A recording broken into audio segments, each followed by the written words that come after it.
Welcome back, everyone. LANCESCURV here. I'm in a laid-back, casual mood. I had a conversation with someone earlier today, and they brought it to me that Tyler Perry is being sued again. I'm not a person who's into people's petty business and gossip and stuff, but this was just a regular conversation. And I said, well, let me talk about it here for a few minutes. This may not be long, but I will be doing more of these shorter ones, like I said. And this is not some life-changing, very important situation. This is somebody else's business. But it's just something of interest that when I see a person like Tyler Perry down through the years, and I'm going to have my phone off completely. Let's see, because it's going to start chiming up. Okay. Take care, everybody. I'll talk to you later.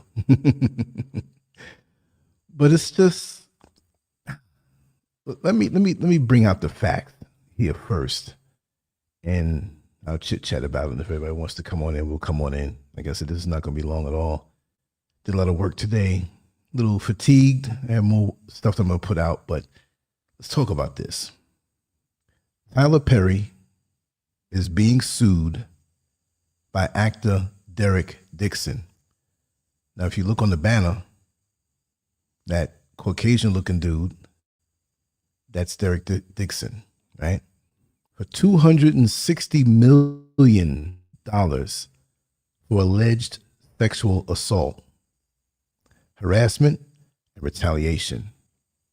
The complaint, which was filed on June 13th, showed Dixon accusing Perry of creating a coercive, sexually exploitative dynamic while filming The Oval and Ruthless. Dixon starred in Perry's shows as the character Dale. The complaint accused the filmmaker of initially promising him, Dixon, career advancement and creative opportunities, such as producing his pilot and casting him in his show, only to subject him to escalating sexual harassment, assault, and battery, and professional retaliation when Mr. Dixon did not reciprocate Mr. Perry's unwanted advances. Things I say here, my opinion. Look, Tyler Perry is a weirdo. This is my opinion, man. I don't know him. I haven't met him, but he gives off some strange vibes. Listen, I don't know what he does in his bedroom, but I don't see any women coming forth saying these things. And we all know he's not into women. That's his business. It's not really about that side of things. But that makes it even weirder. See, I know some weird hetero dudes, right, that do weird things to hit on women. They're weirdos, strange dudes. But to me, when it's a homosexual man, which I don't know if he is or not, but we kind of know. But when it's a homosexual dude hitting on dudes in a creepy way, if y'all are with it, go on off to the other side and do what you do. And the funny thing about it is, if this is true, why can't you get what you want and be discreet? Like, why are you,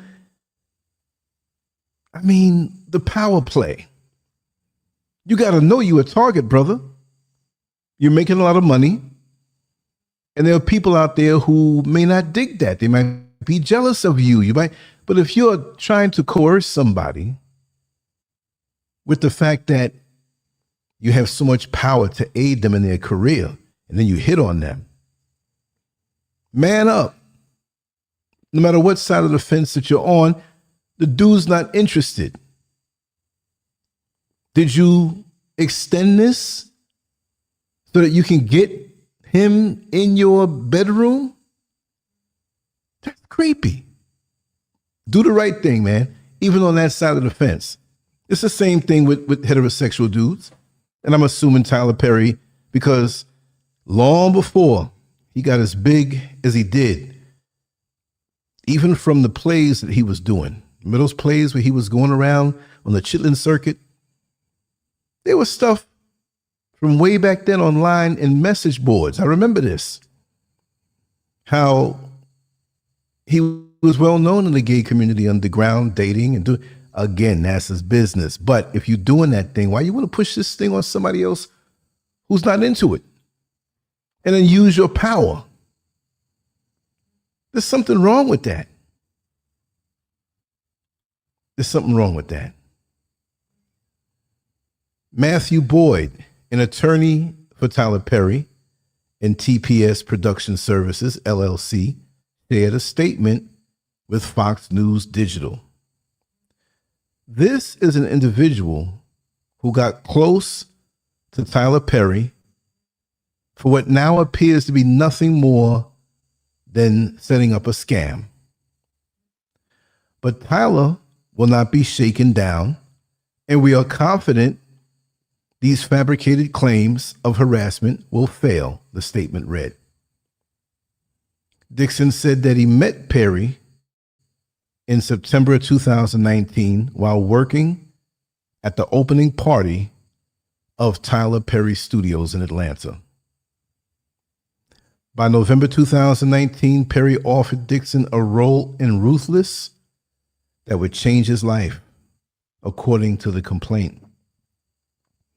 After filming a few small scenes in Perry's show, Dixon was asked to work at another party for the filmmaker in December of 2019. At that point, Dixon accuses Perry of calling him and texting him often, demanding he give Perry some attention. Dixon claims he was sexually assaulted by Perry in January of 2020 and was offered a role as a series regular in the Oval the following month. So wait a second. Allegedly, this is what Dixon claims. He was sexually assaulted. Whatever that means, I don't know exactly what act they did or whatever. I don't know. But he assaulted him in January of 2020 and offered a role as a series regular. You're gonna take the man's. You're gonna take. Let's just sit. You're gonna take the man's booty, and then you're gonna offer him a role. After reading the script for the first season, Dixon learned that his character's fate was left up in the air by the season finale. Mr. Perry made it clear to Dixon that if Dixon ignored Perry or failed to engage with the sexual innuendos, Dixon's character would die in the next season. Indeed, Dixon's character, Dale, was shot 4 times in the chest at the end of his first season on the Oval, and Perry always held this over Mr. Dixon's head, implying that Dale would survive if Dixon kept Perry happy, the complaint stated. After filming the scene, Dixon stated that he went to Perry's trailer and was groped by the star. He claimed a similar incident happened during a cast trip to the Bahamas in October 2020. Dixon alleged in the complaint that he visited a doctor in December of 2020 who indicated that Dixon's exhibited severe symptoms of acute stress, insomnia, muscle issues, and dangerously low cortisol levels due to the sexual harassment and assault.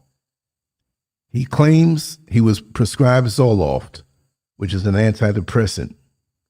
In June 2020, Dixon claimed that Perry invited him to his home to discuss his pilot episode for Losing It, which Perry had expressed an interest in producing, according to the complaint. Dixon claimed Perry sexually assaulted him during this meeting. Wait, so he went back? He went back? This don't sound right from Dixon's side. Dixon claimed over the next few months, he suffered from severe depression, anxiety, stomach pains, and nausea, and was diagnosed with post-traumatic stress disorder. After his diagnosis, Dixon said that Perry had fixers who came in and offered him a raise to return to the Oval, and the filmmaker would buy the right to produce Losing It. Dixon told Perry in January of 2023 that he was moving to California to put some distance between the two of them. That don't sound right. That don't sound right. Listen how it was written out, that he moved to California to put some distance between the two of them. To put some distance between the two of them. Doesn't that sound like relationship talk? Now, this is January of 2023. After, allegedly, Tyler Perry assaulted him. To put some distance between the two of them. Dixon continued to star in the Oval until the final season, which cost him close to $400,000. The complaint shows Dixon suing Perry for quid pro quo sexual harassment, sexual battery, sexual assault, intentional infliction of emotional distress, retaliation, and more. The actor is requesting a jury trial and $260 million in damages. So the question remains, is this legit or is it a money grab? Is it legit or is it a money grab?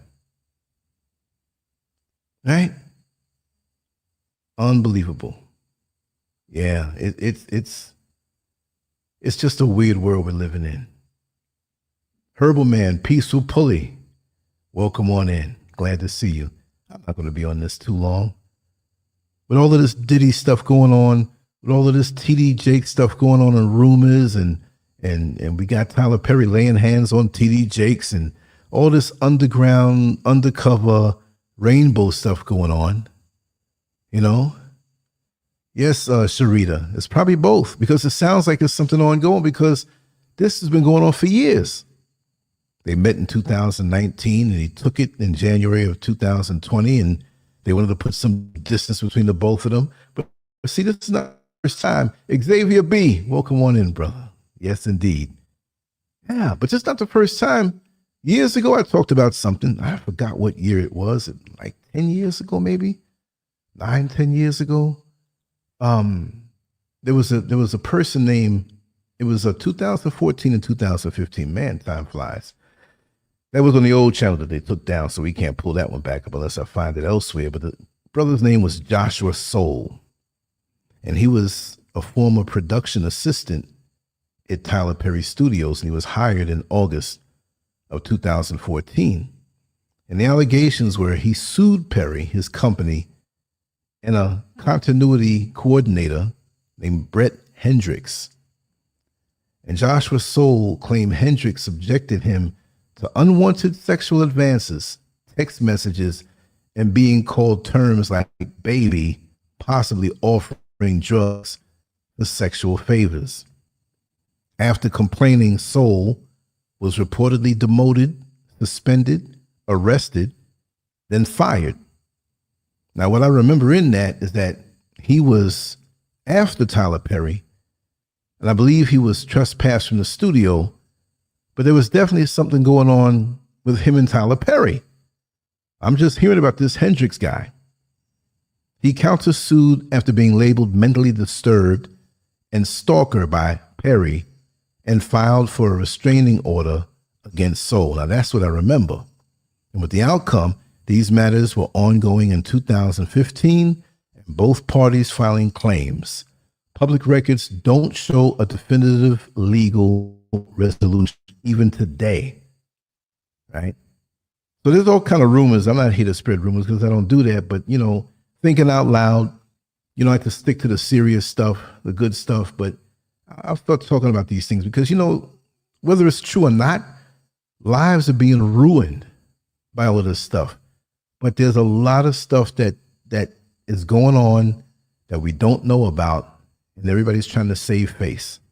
Let's see how this one turns out. But this world, lots of deception. And as far as I'm concerned, I'm tired of it. I'm tired of it, whether it's something way out there in Hollywood or Tyler Perry or in the sports world or Diddy. I don't run with those people anyway, right? I'm embracing my retirement. I'm embracing my time home and relaxing and thinking and slowing down. Not slowing down like I'm slow, but taking my foot off the gas pedal, because this world will drive you crazy.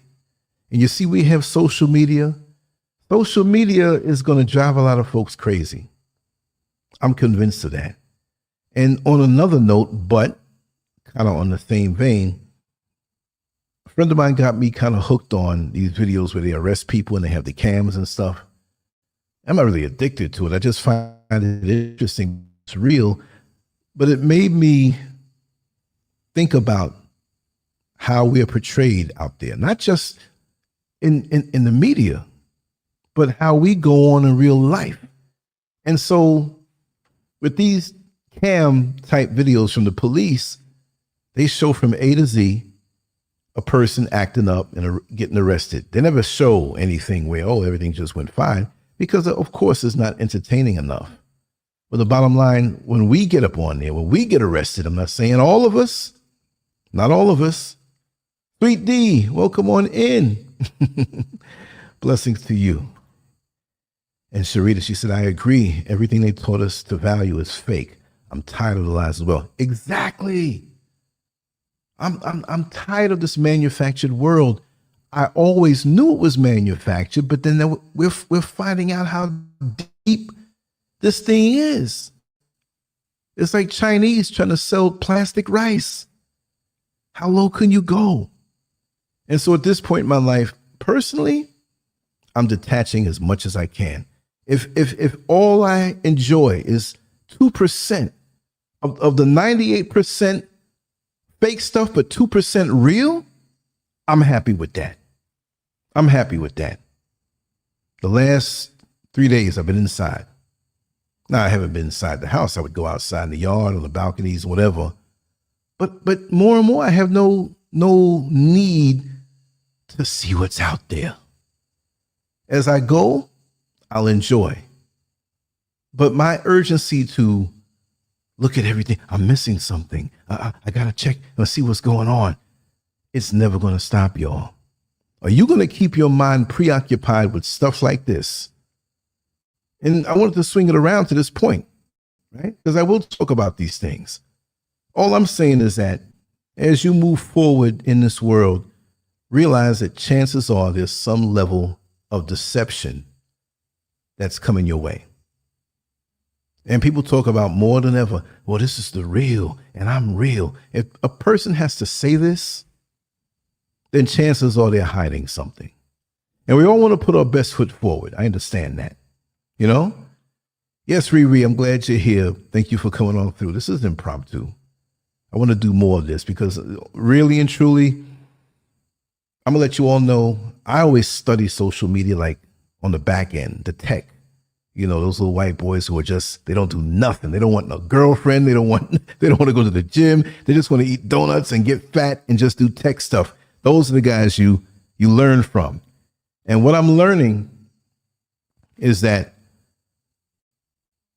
social media is not about, like, say me being a content creator, and I'm starting out all over again because, like I said, last year, the channel was snatched down. That doesn't bother me because everything comes from the inside. But the internet and social media is changing. And I just want to let you know, I'm not going to say any sinister plan, but it's not about building a community anymore. It's not about building followers. And blindly, I don't go after hits. I don't go after attention. Oh, I can get more hits with this. Because if I thought that way, there'd be a lot of decadence and crazy stuff that I see even out here in West Africa. You know what I mean? Not to put my brothers and sisters down here in a different way. I could expose a lot of stuff on a human level, like decadent stuff. But It's not about that anymore. It's about what, not to say what's trending, but what is looked at the most. Because, oh, with a Facebook, with a YouTube, with an Instagram, with a TikTok, it's not about you and your followers, right? They push the stuff that keeps people on, attention grabbing stuff to keep you zoned in, so you'll see the ads and you'll make them money. So many people are feeling it. Now, on the other side, you have the government ordained content creators who are there to win your trust. But when it's time to make a move and sprinkle their content with propaganda that gets past your mental defenses, they're going to do it. And I'm not going to call any names because I am not envious of anybody. I'm glad where I am, even though my stuff has been knocked down, everything taken away, right? Because in life overall, I'm grateful for every day. And I'm all for that, which I was never on it, but I never operated that way, killing myself. It just happened to get bigger and bigger and bigger. But what the things I was saying was not in agreement with the powers that be. And I never gave in. And I'm glad that I held on to that on an integrity level, because so many people now, it's so much stuff going on out there as far as creation of content. Everybody's doing it now. Who's going to watch it? But right now, it's too late to get into it for the old reasons. Right now, they don't care how many followers you have. They're using you and what you do to keep them in business, right? And that's all it is, to keep you zoned and zombified. We all understand it's a big distraction. I mean, most of the stuff out there in the near future is going to be fake. It's going to be AI created, AI driven. The faces, the stories, the content, these fake voices. And they're getting better with that now, because you can get programs. If I was somebody looking to put in a lot of stuff beyond what I can do as a mere human, there's a program you can get that you can speak into. Speak into this program. It records your voice. It picks up every inflection of your voice. You see what I mean? And you don't have to say anything anymore. You can get an article, you can write an article, or you can get AI to write an article, and this program will speak it in your voice. So if you want, you can get a whole newspaper. You can get a whole, go online and take the articles, alter it a little bit, and your voice is out there. If you want to put out 30, 40, 50 content, you can do so. And they'll think it's you. Isn't that something? I'm not fighting up against that. So that's why the direction, I'll talk about things that are going on, but it's going to be me. I don't need anything to electronically snatch my soul and use it and people think it's me. No, I'm not doing that. So this is why I'm going to talk more stories and do face-to-face talking head videos about things I've been through, things in my life, because AI can't tell you my life unless I have so much content that they can. But who am I? You know what I mean? I just want you to know that when you see me on here, it's me, it's a real person. I'm not going that route, because our souls are literally being snatched by AI. And we're sharing so much of our lives, and that thing is sponging it, getting better and better. It used to be back in the early days of social media, you'd have folks out there saying, hey, girl, I don't want to tell nobody my business. And 3-4 years later, you see them in the bedroom, which is junk and all over the place. So they got their butt on the sink, one butt cheek up there doing the duck mouth. Babies are hungry and they're doing videos. You know what I mean? So much to the fact that we're not observing it. It's changing us. The dopamine hits. It's messing up our brains. It's changing how the biochemistry of our brains are being changed, because if you put and I'm not accusing anybody here of that, but it does have an effect. It does have an effect. And for those of us in this modern day, we have to admit to a larger or lesser degree that it has affected our lives personally, more or less. But the children, the youngsters, they don't know anything different. This is all they know. This is why you have to pry the phone out of their hands. We can't enjoy a quiet moment anymore because we got to see what's on. Whatever it is that tickles your fancy, whatever it is that you're looking for. But the endless scrolling is what these companies want you to do. Because the next YouTube short or the next Instagram upload or the next TikTok might be something that titillates you more. Now we're finding it hard to fall asleep. The phone's next to you. You wake up to answer a call to nature, you got to go check something. It might keep you up for an hour, and you wonder why you're so tired at work the next day. You know, I don't know how I got off on to that topic all the way, but oh, thank you, sweetie. He said they can't replace you, sir. Well, that's why I want to be as unique as I can as far as me. I'm not trying to be, and I never tried to be, well, I'm going to be the star and talk different, whatever. No. I'm going to be me. Love it or hate it, I'm going to be me. And that's the only way that you can foolproof your image, your voice, and everything from AI and being manipulated. Because it's sad, because now you see it. You see people who have passed on in transition. They're bringing them back, talking, putting them in situations that they never were in. And this thing got so good so fast. Imagine 2 or 3 years from now. My thing is, don't put me at the scene of a crime or show that I'm doing something illegal and the footage is so good that they come knock my door down and arrest me and have me up in court and they say, we have this camera footage here of you robbing a bank. Imagine that. No, I don't want that.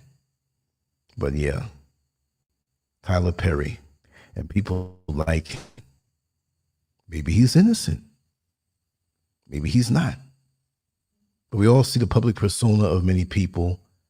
And I do feel that in the beginning, he got a lot of respect, because he built his stuff up from the plays from early on and the movies. And after a while, it's like, wait a second. Does this guy dislike black men? He puts us in an unfavorable light. And so then we had to dig a little deeper. Here's a man who puts himself in a dress, and his popularity came out of that, although he doesn't push that as much anymore. And why was that so acceptable? Why was that so acceptable to even the mainstream before he got his own studios to push out there? A man in a dress. We know that narrative. We know that that's what you have to do in Hollywood to have the floodgates open to possibly have you do other roles or be built up to a star. But we also know there's things that you have to do to get there. And I know people on the inside of Hollywood that can tell me some things, and I won't say their names, but it's pretty much like that. There are levels to this thing. The one analogy that I'll say that was shared with me about Hollywood is that you have a huge wall around your house, and you have the house, right? Say a mansion, and you have the courtyard and the yard space around the mansion. The people, lots of times, who have dealings in Hollywood who are not at the core crew of these groups there, they're on the outside of the wall. And when they're working for people in Hollywood, they get let into the wall, into the courtyard, but they're never let in the house. You see what I mean? Thank you, Xavier B, for the wonderful words. Thank you. Thank you. Thank you so much. I really appreciate that because I'm going to always be myself. Even sometimes I have to explain my contradictions, which are not many. And if you go to listen to old stuff, you may say, hey, you said that then. I say, yes, I did, but I've evolved. But going back to the explanation, many people in Hollywood don't know what's going on in the mansion. And this is symbolic. I'm not saying it's an actual mansion. So they're in where the people on the outside of the wall say, hey, man, they let you in behind the wall. You must know what's going on. But they don't actually know what. And when you're in the courtyard or around the mansion, you might get a glimpse in the window or hear something that's shared with you. But you got to understand that Hollywood is a very, very powerful place. And I'm saying symbolically. It's there. Tyler Perry has his studios in Atlanta. But the concept of movies, before social media, you know, and some still do, we open up our minds to this world, whatever the world the movie portrays. And we become entertained, but we're also influenced greatly and don't realize it. So here we are idolizing a man in a dress, and he's kind of churchified, but he'll cuss and whatever. And there are some of our grandmothers that may have certain qualities of being strong and, you know, I'm going to church, but, you know, I'm a rebel. I'll get that pistol. You put your hands on my granddaughter. I'm always there to save the day. He was very brilliant in how he took elements out of the Black community and he wove them together, where even some points it would be even a tearjerker, you know? So he's very talented that way.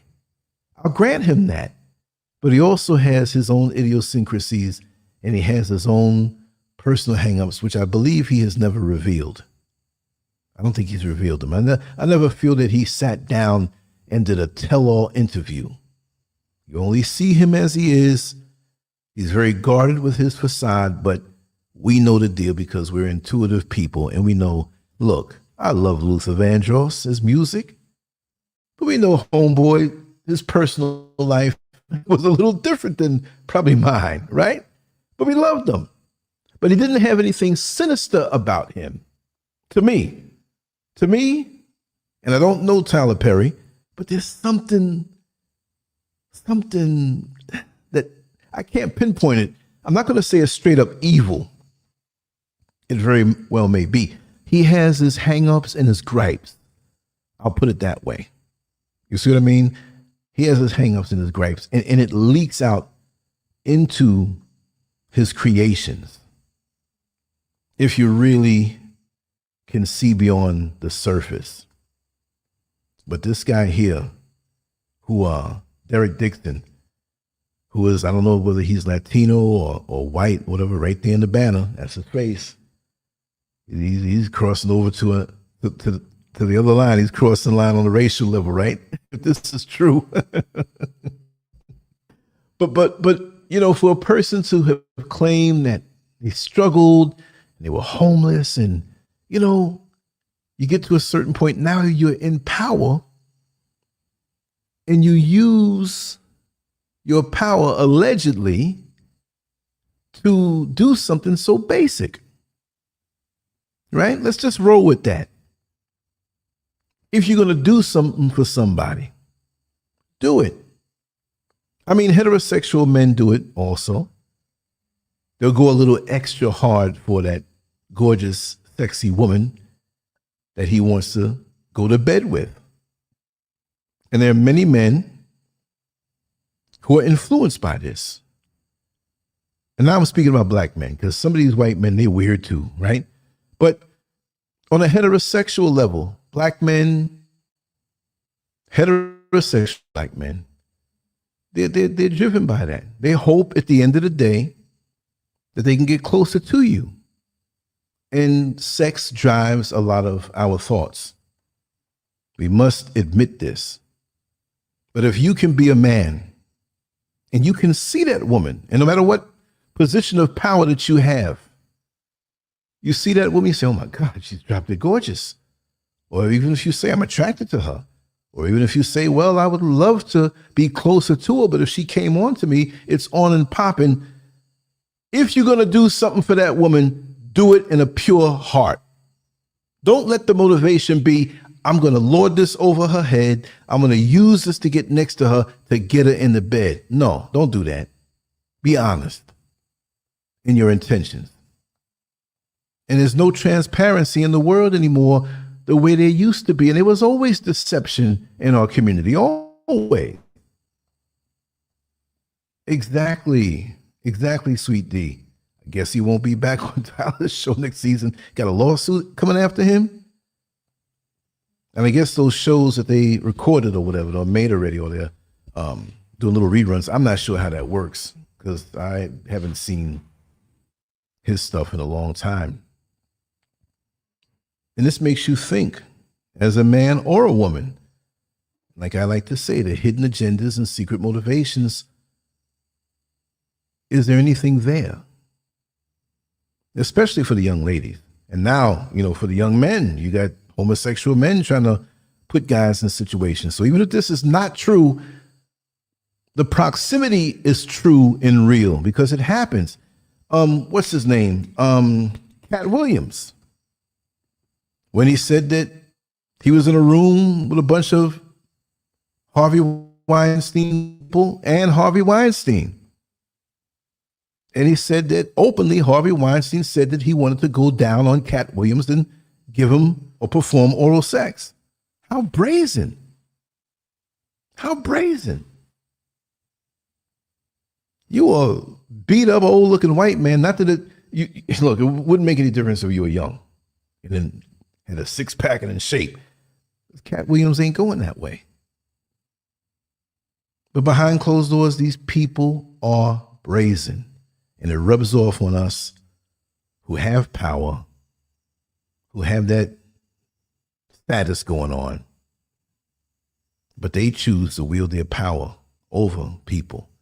And like I said, no matter where we are financially or status in the world, there's always a hierarchy. You see what I mean? There's always a hierarchy. I knew of different homeless people that in Orlando when I drove the bus and they had the homeless shelters and they would come out. They would sometimes get on the bus to go somewhere or whatever, some semblance of a normal life.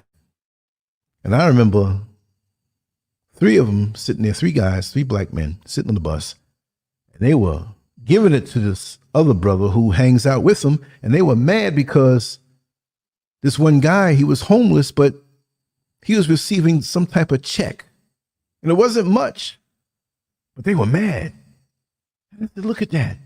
We got three homeless dudes arguing because two of them are envious of the one who got the check.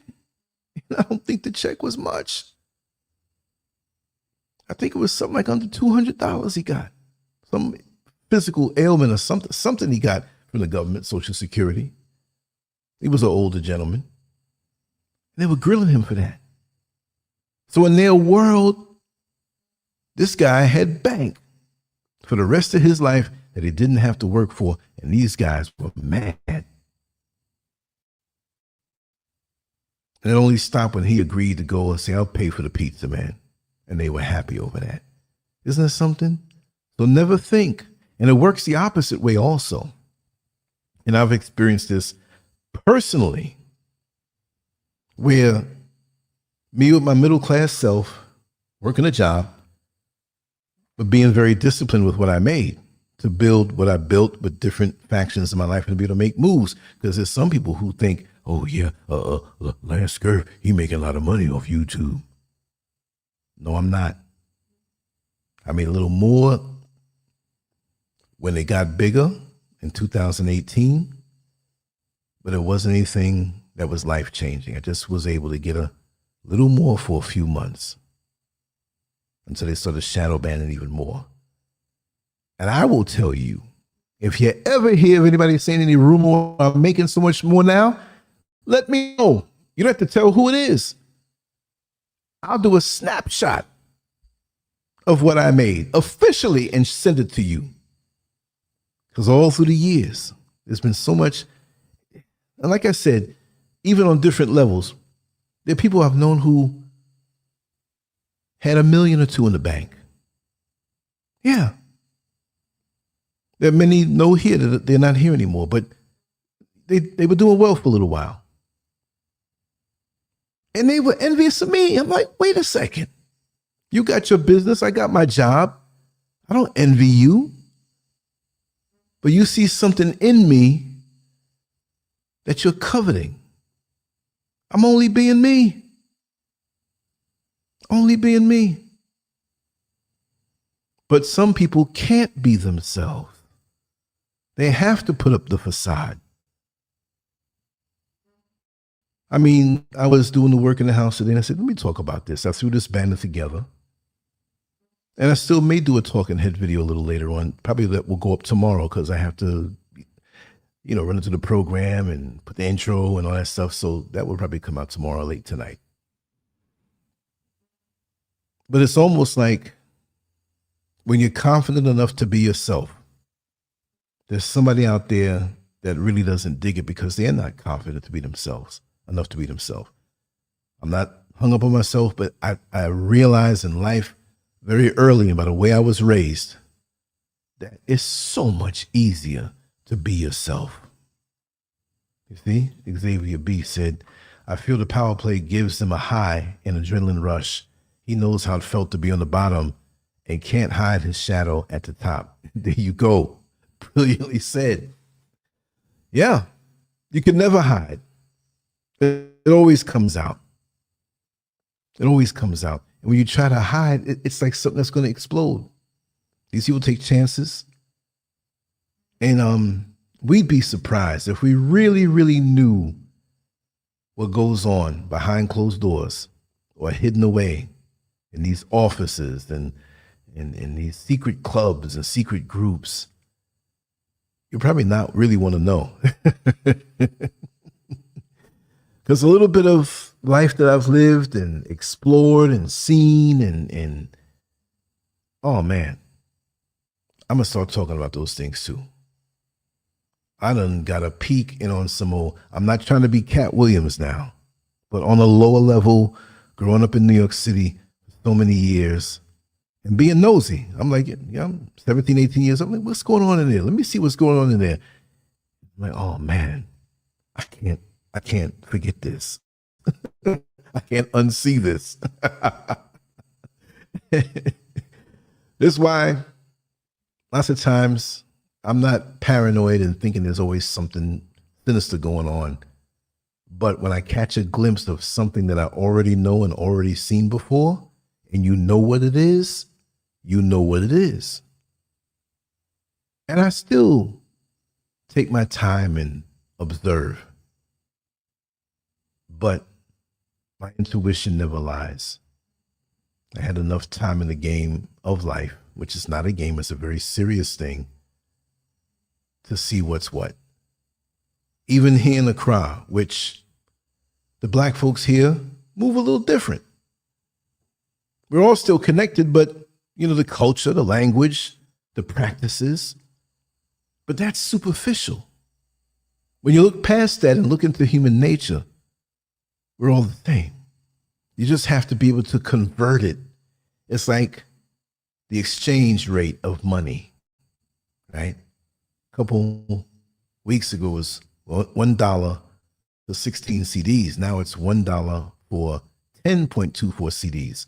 Fluctuated, but the president here made some changes, just like Ibrahim Traore in Burkina Faso has, but not as drastic.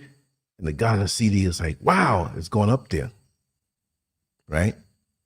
So you have to convert what you see and look past what may be viewed as a wrong signal in the body language.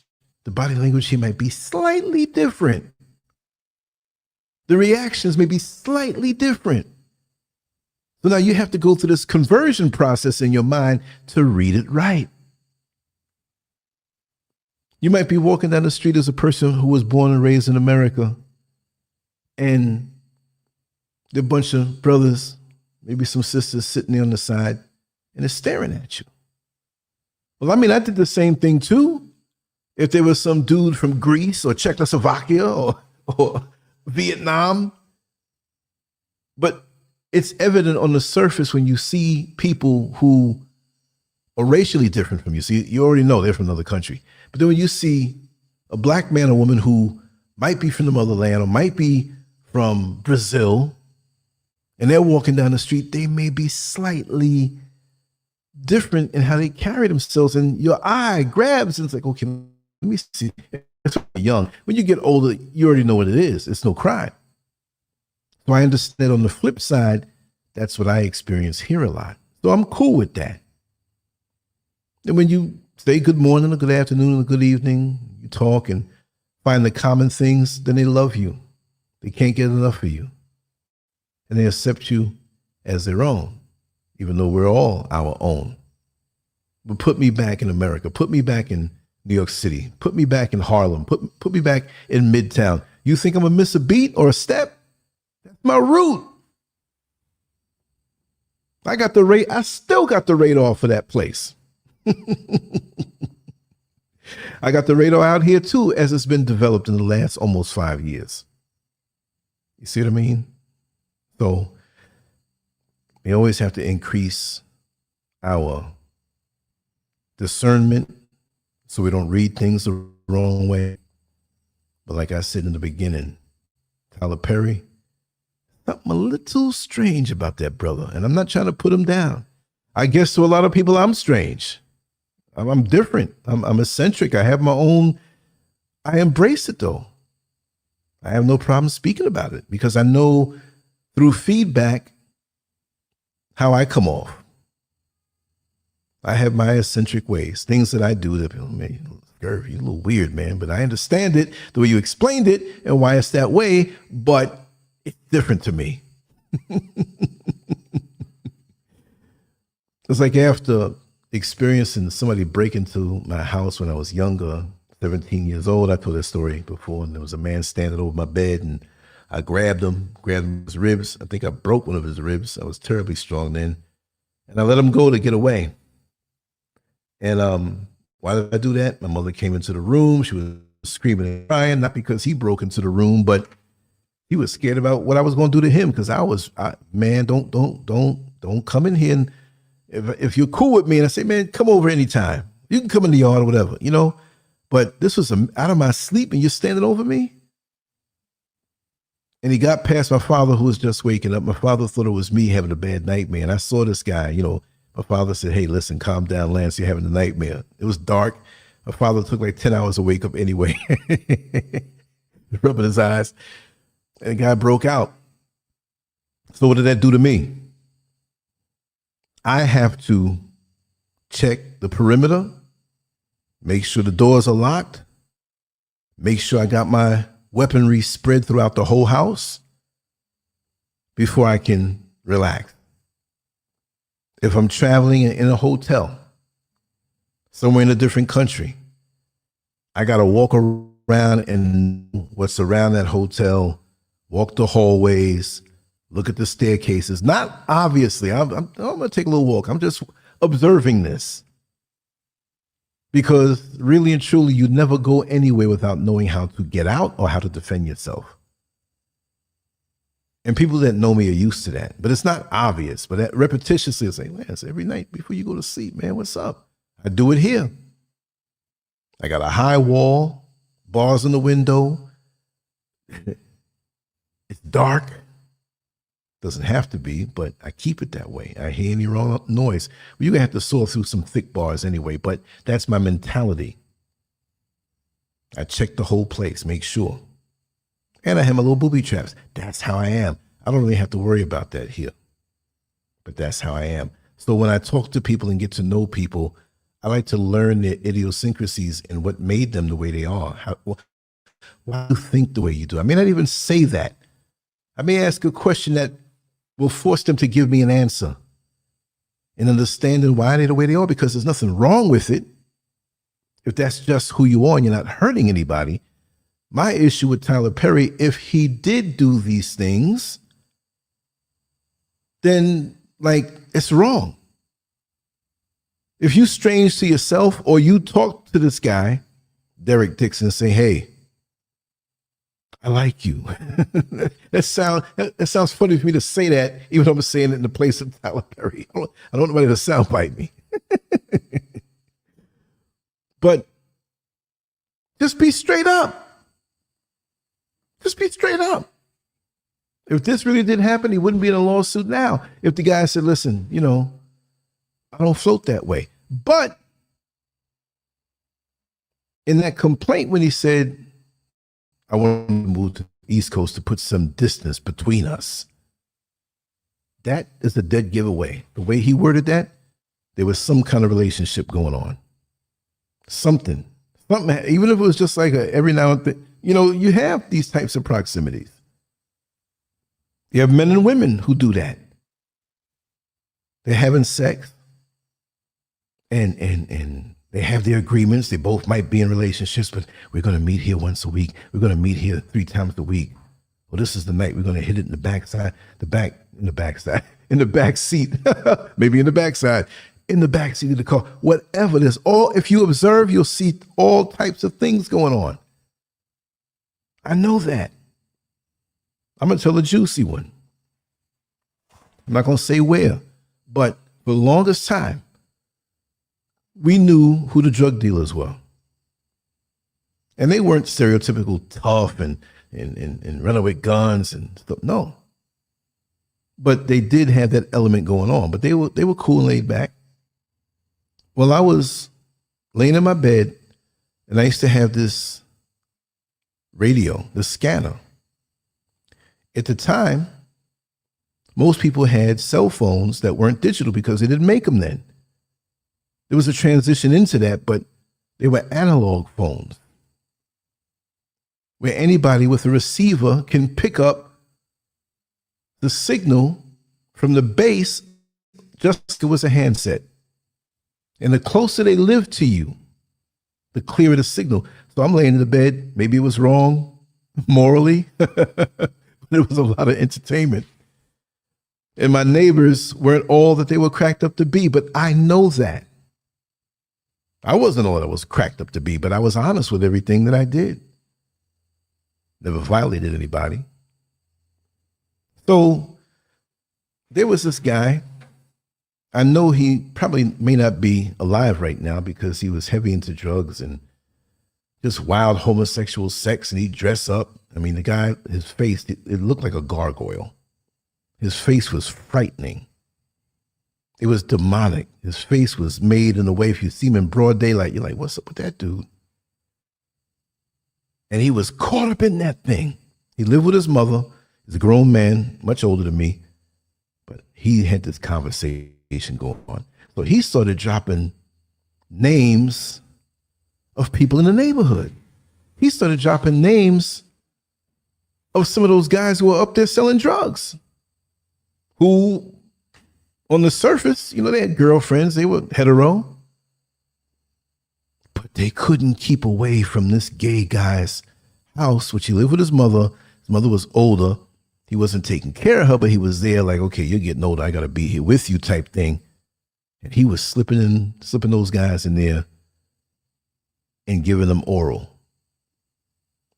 And this guy, the homo dude, I had no reason to not believe him because he wasn't talking to somebody in the neighborhood. It was a general thing. And they kind of breezed past that part. It wasn't like he's trying to smear these guys, because he was speaking on how a lot of great acting men are really down with the DL stuff. And he was out with what he did and how he was. Because a friend of mine saw him late one night. It was a rainy night. My friend was walking down from the train, and he saw this kind of tall person holding an umbrella, wearing a short skirt and some knee-high, some knee-high or almost thigh-high, yeah, just like thigh-high boots. So it caught my friend's attention because this thing was walking like a woman. And so when he got close to it, the umbrella lifted up, and the person looked in his eyes and was like, oh, no. I'm not going to say the guy's name, But it was him. He was out there tricking, out there selling himself. Well, he's out there. It must be demand and supply. Who knows? Deception. Deception. What level of deception are people dealing with you? Even a little kid who's told not to go up on the shelf to go get those cookies might tell their grandmother or mother, Mommy, I didn't have any cookies. And there's cookie crumbs all on the front of the face. That's deception. You may say, oh, you lying to me. That's cute, but you tried, but I know you had those cookies. But there's so many levels, dark stuff that we don't even know, and to a point where you don't want to know. And so with Tyler Perry, how many times, if he did this, right, did he do it and get away with it? Because he can, because he knows the world sees him as Tyler Perry. And if he walked in the room and I see him, I'm like, oh, snap, they go Tyler Perry. Don't call me a hypocrite. I'm just telling my opinion. It won't change until I see otherwise. And again, it's none of my business, but it would shock me, but I would not be, oh, it's Tyler Perry. Oh, no. Let him come into the room and say, hey, that's LANCESCURV. Oh, my God, which he doesn't know me. But we all have value. And a man like that would see when he has a chance. And if there was a resistance, maybe his ego didn't allow him to accept it because he's Tyler Perry. Laying hands on TD Jakes. And really, that looks suspect when you hear about TD Jakes. And remember, back in the days when I first started, officially back in 2001 online, there was no Facebook, there was no YouTube, there was no TikTok, there was no Instagram. There were no videos online like that. The funny thing about it is Black Planet, right, got kind of big on in the early days. They had a section for short snippets of video. Fuzzy, it wasn't like it is now. But I think the bandwidth, they couldn't handle it, and they just took that down because it wasn't super popular because people weren't into that back then. And when you had AOL, if you can remember, if you've been online that long on the computer, man, through the phone line, it took long. It took long. And when pictures, it took long. Don't forget.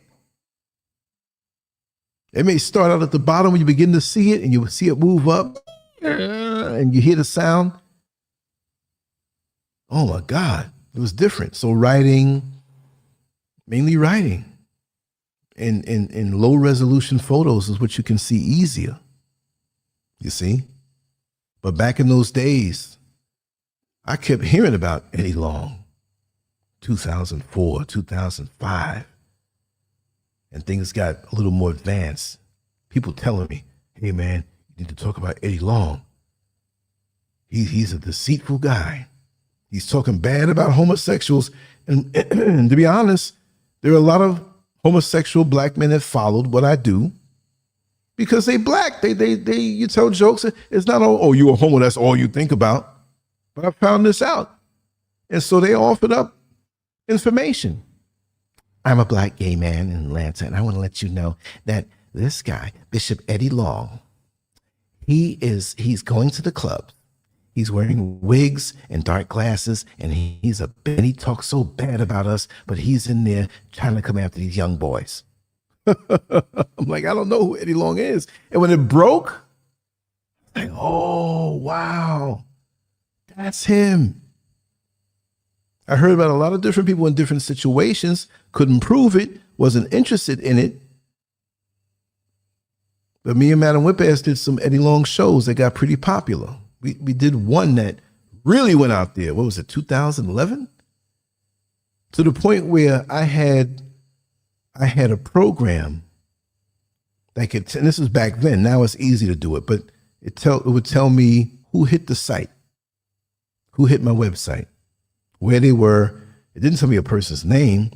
It would tell me the service they used, but if it was something specific like a government agency or New Birth Church where Eddie Long was over, when he was alive, man, they were on that video and in the writing that I did about him. And I even did a picture. It's up there on LANCESCURV.com and LANCESCURVX.com. And it was him and TD Jakes. I don't know if you ever saw that picture. And TD Jakes was laughing, and behind him, let me see if I can even pull that up right now. Because you'd have to, it's kind of buried. So let me go to the art section here. I'll drop the link inside because, you know, folks might forget or not know where to go because it's buried. A lot of stuff on that site. Okay, let's hit the artwork. Let me find this. Okay, let's see where it is. You know what? I'll put the whole page up. And you'd probably have to scroll. Oh, there it is. Let me just drop it so you'll see it directly. We were on it from years ago. That was about 14 years ago. Before it really, really, really broke out, I sketched this picture. Let me know if you could open it up. I'm going to drop it right here. Okay, there it is. There's a single page right there. I'll take you to the Tyler Perry picture. And so people came after me, boy, who believed in Eddie Long. The Eddie Long picture, TD Jakes. I put a lot of messages in there. And in that picture, and if you're listening to this afterward, go to the chat room and hit that link and pull it up. I call it the Afterbirth Missionary Position Baptist Church of the Inner Denial. You got Eddie Long there on the table, on his knees, his pants around his knees, next to a big jumbo size joint compound bucket of KY Holy Lube, stolen tithes and offerings, and TD Jakes is in the back. Because I was hearing about him too way back then, but I didn't want to come out and say, you know, he has a book in his hand, Bowels, Thou Art Loose, with toilet paper on the front. So I need time to do those things like that. And I'm going to work that in and still do the content here. But I want to do some things that, you know, AI can't come up with. You got to know the culture. You got to know how to make people laugh. You got to know how to make people think. And I think after so many years of being a black man in this world, that I won't have a problem with that. But I'm going to sign off with this. I am going to do another video that will come up, not right away, but I'll do a talking head. It's something I want to talk about. And I mentioned it earlier, how black folks are being portrayed and portraying themselves or allowing themselves to be recorded in these ignorant, or I'll say ignorant, positions. And when you look at the hits on these things, 3 million and 4 million, I say, wait a second. There's a lot of folks watching us. And we got to represent. Some of us are not going to do it. And they love to see us portrayed this way. And a lot of us do it to ourselves. And I'm going to break down the different types. And I want to really put it down. Seriously, I got to talk about that tonight before I go to bed. I just wanted to do something light, talk, a little conversation.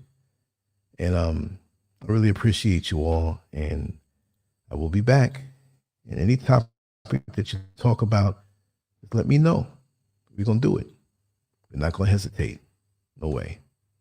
All right? So I'll talk to you in a little while. Hit me up anytime. All my contact information is below.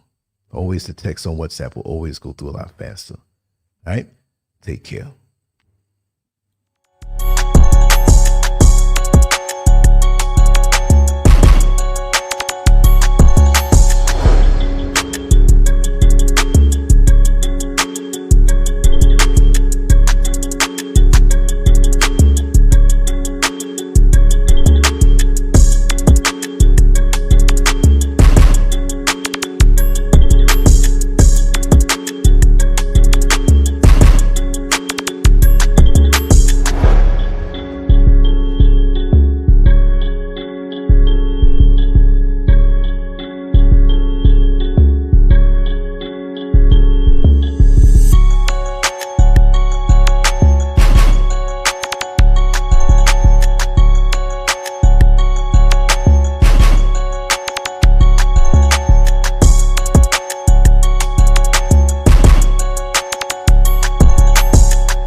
on second thought, I'm gonna change this song. I played this early, and I got it down from the program that I use to play songs on YouTube that they won't strike. I think this is appropriate for Tyler Perry. Let me play this one. It's not too lewd, but you'll catch it when you hear the words.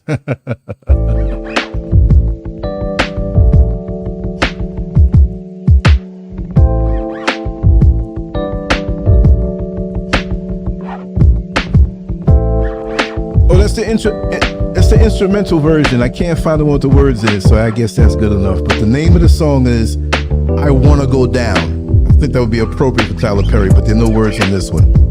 Peace, y'all.